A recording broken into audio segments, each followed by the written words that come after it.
Mapagpalang araw po sa inyong lahat. Welcome to DJ Sean Stories.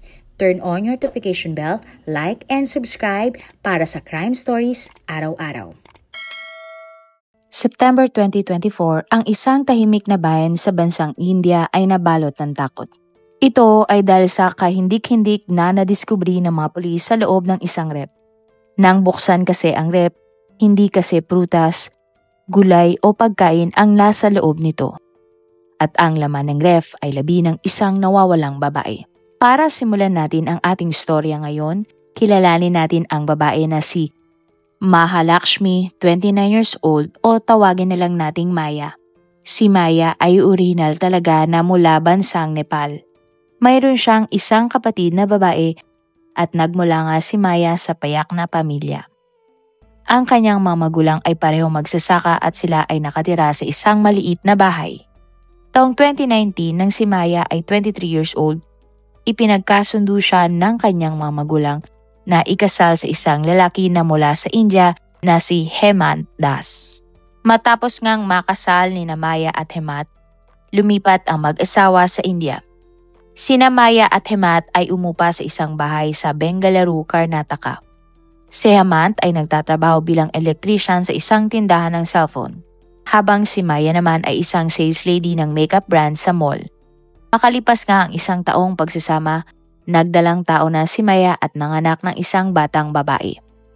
Simple at masaya nga ang pamilyang nabuo ni Maya at Hemant. Ngunit taong 2023, napadalas ang alitan na mag-asawa. Pakiramdam kasi ni Hemant may relasyon si Maya sa isang lalaki na nagtatrabaho sa salon na kinilala lamang bilang Ash. Hindi nagtagal, nakita nga mismo ni Hemant si Maya kasama ang kalaguyo nitong si Ash.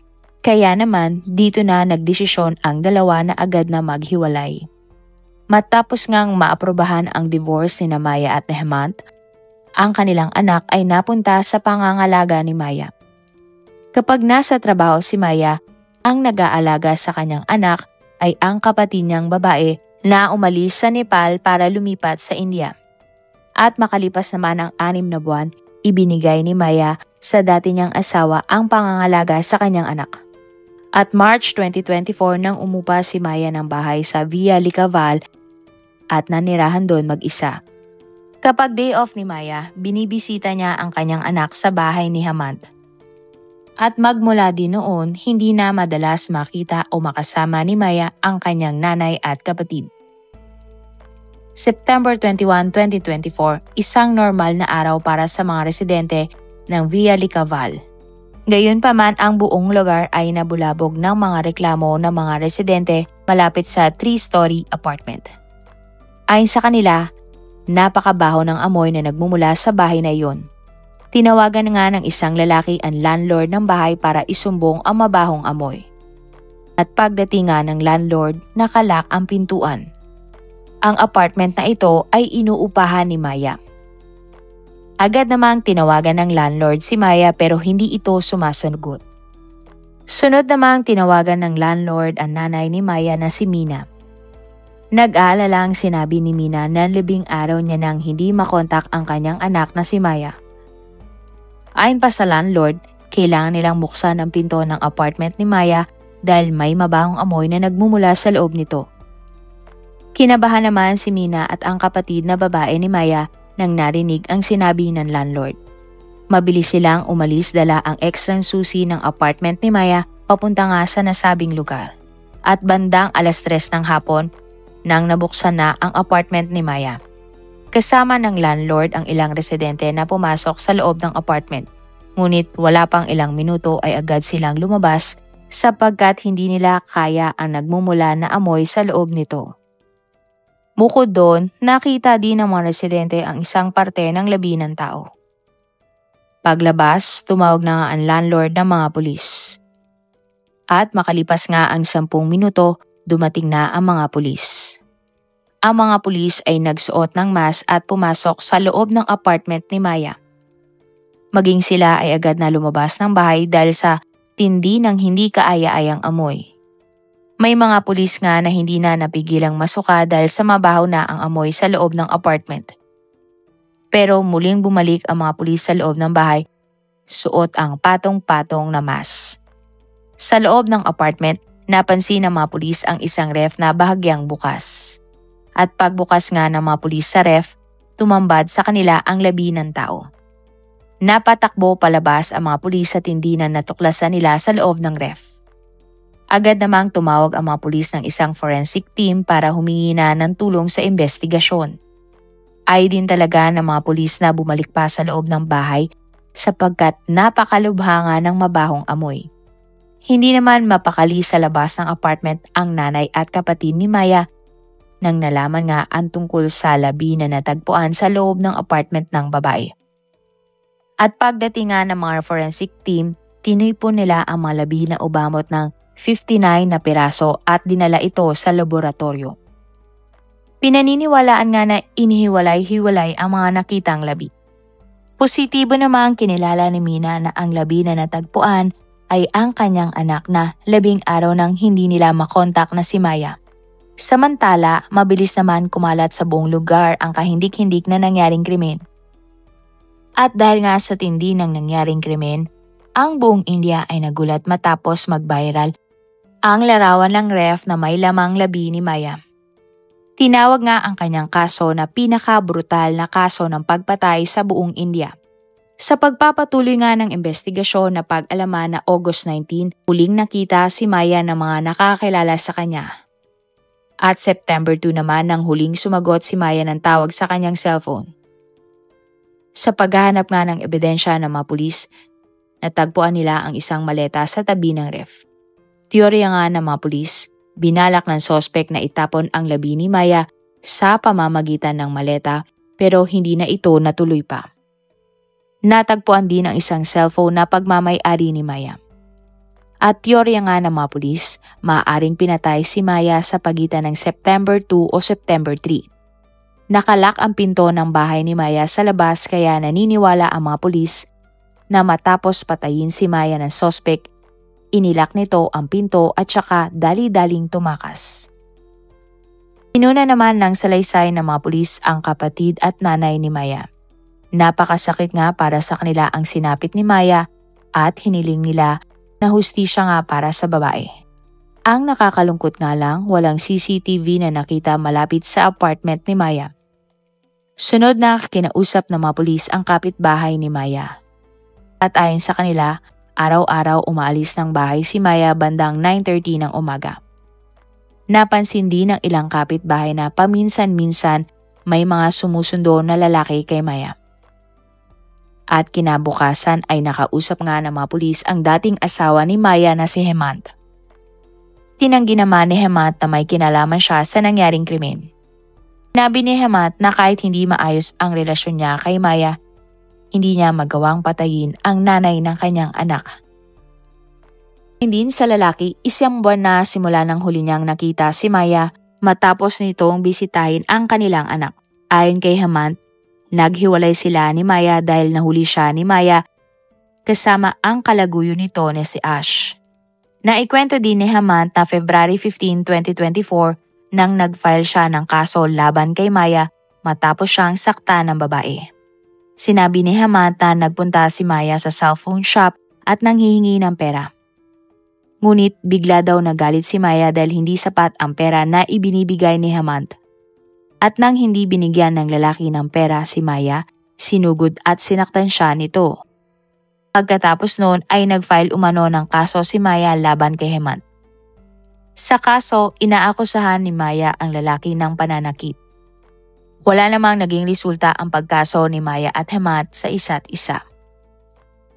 Sinabi ni Hemant sa mga pulis na tingin niya ang pumatay kay Maya ay ang kalaguyo nito na si Ash. Agad namang hinanap ng mga pulis si Ash at dinala sa police station. Itinanggi naman ni Ash na siya nga ang pumatay kay Maya. At sa pagsusuri nga sa cellphone ni Ash, napatunayan na matagal niyang hindi na nakakausap si Maya. Napatunayan din na napakalayo ni Ash sa lugar kung saan pinatay si Maya. Kaya naman, pinakawala ng mga pulis si Ash dahil walang nakuhang ebidensya laban sa kanya ang mga pulis. Kaya naman ipinagpatuloy ng mga pulis ang pag-iimbestiga para mahanap ang sospek. May 3 pang lalaki na nakilala ni Maya na pinaghinalaan ng mga pulis. Ngunit matapos silang kausapin ng mga pulis, na-realize nilang inosente ang mga ito at walang ebidensya laban sa kanila sa pagpatay kay Maya. At September 22, 2024, nang muli na namang binalikan ng mga pulis ang bahay ni Maya at naghanap ng CCTV na maaring makatulong sa kaso. Hanggang sa napanood nga ng mga pulis ang kuha ng CCTV na hindi na isinapubliko. Sa CCTV, makikita nga ang isang lalaki papunta sa direksyon ng bahay ni Maya ng September 2. Teorya nga ng mga pulis ang lalaki na iyon ang pumatay kay Maya. Hindi naman na isinapubliko pa ang video at hindi agad ipinakita sa media ang larawan ng lalaki. Dahil ayon sa mga pulis, baka tumakas lamang ang lalaki kapag isinapubliko nila ang larawan at pangalan nito. Sunod namang pinuntahan ng mga pulis ang mall kung saan nagtatrabaho si Maya para kumpirmahin ang pangalan at address ng suspect na pumatay kay Maya. Dito nga napag-alaman ng mga otoridad na mula September 1, hindi na pumasok pa sa trabaho si Maya maging ang lalaking katrabaho niya na kinilalang si Muktik Rajan Roy, 31 years old. At nakuha nga ng mga pulis ang number ni Roy mula sa mall. Gamit nga ang number, trinace ng mga pulis kung sino ang huling kausap ng lalaki at ang lokasyon ng kanyang numero. Lumalabas nga na September 1 huling nakausap ni Roy si Maya. At ang lokasyon ng kanyang cellphone ng September 2 at 3, siya ay napag-alamang nasa apartment mismo ng biktima.